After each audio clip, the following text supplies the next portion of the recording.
up everybody? I can't say welcome back to my vlog, but then I should say this to myself. Jia, aa gayi tu वापस. But anyway, guys, I'm going on a trip. Okay, this is serious. This is actually not serious, but I'm going with her, with my mamacita. तो मैं ये कह रही थी, अगर आप लोग सोच रहे थे कि मैं 3-4 दिन से कहाँ गायब थी, I will tell you everything. बहुत कुछ मुश्किलों से गुजरी गई हूँ मैं. तो बहुत सारी गड़बड़ हुई है इस ट्रिप के पीछे. अभी फिलहाल मैं पहले एयरपोर्ट पहुँच जाऊँ, सारी चीज़ें चेक इन कर लूँ, क्योंकि मुझे थोड़ा ना डर लग रहा है. ओके, सो मेरे पास अभी 10 मिनट है पहुंचने के लिए एयरपोर्ट. तो मैं एक स्टोरी बता सकती हूँ. सो हु आर यू कि स्काई पहली बार अकेला रहने वाला था. तो मैंने एक फ्रेंड को पूछा, क्या तुम स्काई को रख सकते हो अपने पास? उन्होंने कहा जी जरूर. और फिर last minute, like literally yesterday रात को मुझे पता चला कि वो नहीं रख सकते. तो मेरी बैंड बज गई उसमें. So then I had to figure that out. I was very stressed. वो सॉर्ट हो गया और दूसरे दिन कुछ और गड़बड़ हो गई. फाइनली हम अंदर आ गए हैं. पसीने छूट गए पता चला एयरपोर्ट से वापस जाना पड़ जाए. ऐसी चीज़ें हुई है हमारे साथ. बहुत ही स्ट्रेसफुल. आई थिंक इतना स्ट्रेसफुल दिन नहीं रहा है मेरा आज तक जितना स्ट्रेसफुल ये रहा है. बहुत स्ट्रेस रही. इतना मुझे ना एग्ज़ाम के दिन याद आ गए कि जिस दिन एग्ज़ाम होता था ना ऐसी बैंड बजती थी.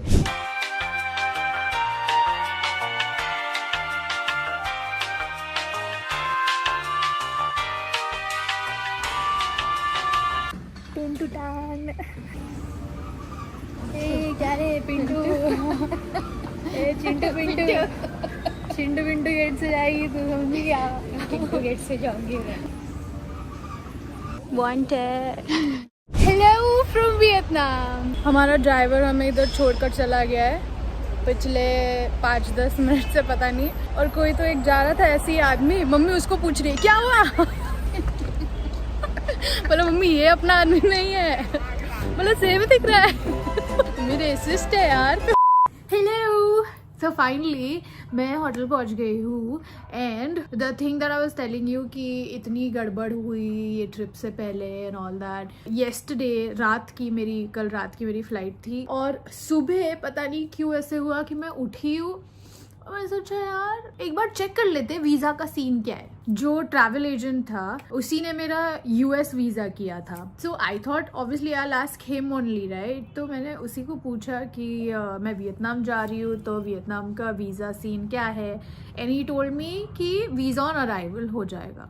I said, okay, great. It came from a travel agent, so obviously I'm going to trust him. And I did. But guys, let me tell you, Indian passport के लिए visa on arrival नहीं है. You have to apply for e-visa. और अगर तुम्हें visa on arrival चाहिए, then this is what you will have to do. So I'm telling you that. Very important. ये मैंने बहुत सर्च किया, but ये सिर्फ एक वीडियो है YouTube पे.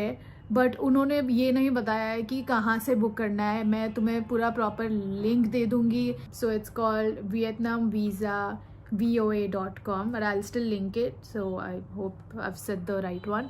तो तुम यहाँ से जाके you will have to apply for approval letter. उसके अप्रूवल लेटर के तुम्हें पैसे देने हैं. इन केस अगर आप ऐसी सिचुएशन में आ गए then you can get in touch with them और वो तुम्हें एक अमाउंट बताएंगे. मैंने बहुत ज़्यादा अमाउंट दे दी क्योंकि बहुत लास्ट मिनट था इसीलिए. बट अदरवाइज इतना महंगा नहीं पड़ेगा. इवन दो अगर आपको प्राइस जानना है तो आई पेड 31,000 फॉर 2 पीपल. फिर वो लेटर लेके तुम वीजा ऑन अराइवल ले सकते हो. उसके भी अलग चार्जेस है. जब तुम एयरपोर्ट पे पहुंचोगे तब वियतनाम के एयरपोर्ट पे तुम्हें वो चार्जेस देने पड़ेंगे, तब जाके तुम्हें वीज़ा मिलेगा. So it's a whole process. तो बेटर ये होगा कि आप पहले से ई वीज़ा ले लें, which is way better.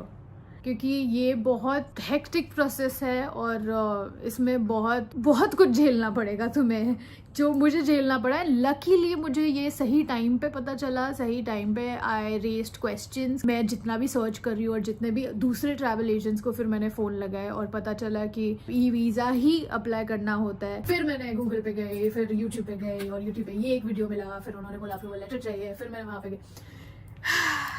Anyway, I mean the panic was real. The panic was real. Imagine अगर मैं सीधा एयरपोर्ट पे चली गई होती और फिर वहाँ से पता चलता कि I need approval letter, otherwise मैं नहीं जा सकती. इमेजिन मैं वहाँ से रिटर्न जाती घर पे. Yeah, this is what I went through. But then I feel यार जब वो तुम्हारे साथ है ना तो तुम्हें कोई नहीं रोक सकता. और thank you. I love you.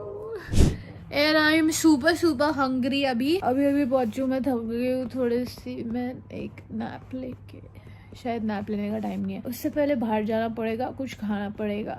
And you know what, जो ट्रैवल एजेंट को मैंने कंसल्ट किया था, and I asked him and he said oh it's visa on arrival. ऐसी मेरी बैंड बजा दी थी. बहुत मन कर रहा है कि उसका ना आईडी मेंशन कर दूं, उसका नाम मेंशन कर दूं, कौन है क्या है, बट बिकॉज आई नो मेरे फैंस कैसे जाके उसकी पूरी वेबसाइट पे गालियां पड़ेंगी उसको, इसलिए मैं नहीं कर रही हूँ. छोड़ो, जाने दो. But then please be aware. और अगर आप कहीं पे भी कुछ भी बुक कर रहे हो तो खुद की भी अपनी रिसर्च कर लिया करो. You know, better be safe than sorry. That's a new lesson for the coming new year. हमारा तो हैप्पी न्यू ईयर हो ही जाता है एयरपोर्ट पे.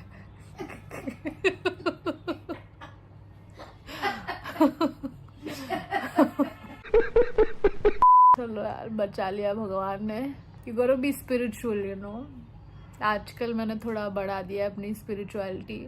शायद काम कर रही है, मैं बच रही हूँ ऐसे सब कांड होने से मेरी जिंदगी में. ऐसे गड्ढे आ जाते लेकिन वो मैं से संभल जाती हूँ, मैं से साइड से निकल लेती हूँ. आप लोग कहीं गड्ढे में ना गिर जाओ, तो इसलिए मैं हूँ ना. वैसे ये मेरा 7 दिन का ट्रिप है, which is not enough for Vietnam. Vietnam बहुत बड़ा है, तो हम just covering one side of it. थोड़ा मस्त रिलैक्स चिल ट्रिप प्लान किया है मैंने. I don't want to make it hectic कि ये छुट्टी से निकल के और छुट्टी लेनी पड़ जाए आराम करने के लिए. Also a big shout out to my friend Neil, जिसने मुझे ये कार्ड से बाहर निकाला है. मैंने उसे बताया कि नील ऐसे हो गया, तो यही सेम वीडियो जो मैंने YouTube पर देखी थी, उसने भी वही सेम वीडियो देखी और उसने सीधा उनको कांटेक्ट कर लिया. So which was a good idea. He got me out of this mess. Otherwise जो बंदा मुझे इस सिचुएशन में डाल के गया था, वो तो बोल रहा था अभी तो कुछ नहीं हो सकता. पहले तो बोल रहा था ऐसी कोई चीज है ही नहीं, सीधा ऑन अराइवल वीजा मिलता है, जो कि नहीं मिलता. मेरा ऐसा सिर ऑन फायर था ना. उस इंसान को तो मैं ब्लॉक कर चुकी हूँ. इतना दिमाग खराब कर दिया ना उसने मेरा. द कॉन्वर्सेशन वाज सो डम. It was so dumb. That's when I realised that's it. I do not have time to deal with this stupidity and dumbness. ठीक है, have calm down now and I am just going to enjoy the rest of my trip.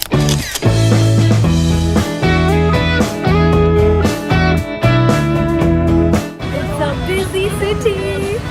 That is so pretty. Hello, Hanoi.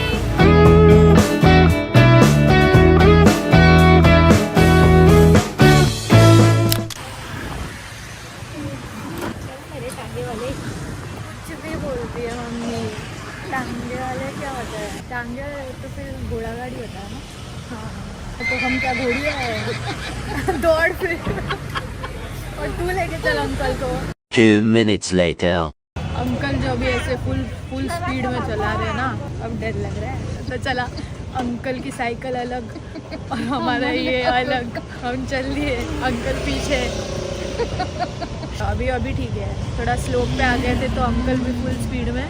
थोड़ा सा धाक धुक हो गया, but अब ठीक है. क्या आपको पता है ये क्या है? कौन सा फ्रूट है ये, और इसको खाते कैसे? इसको काटना पड़ेगा. Oh my God.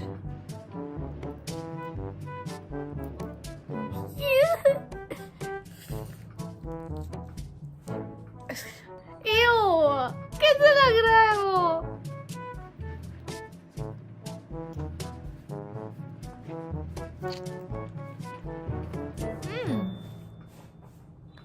लीची. ये ऊपर से लेकिन ऐसा क्यों है? एलियन लीची है ये. Get some help. मैं तो थक गई. अभी मैं जाऊंगी थोड़ी देर में सोने के लिए. फिर मिलते हैं अगले व्लॉग में. मे बी ज्यादा होप मत लगा लेना. अगला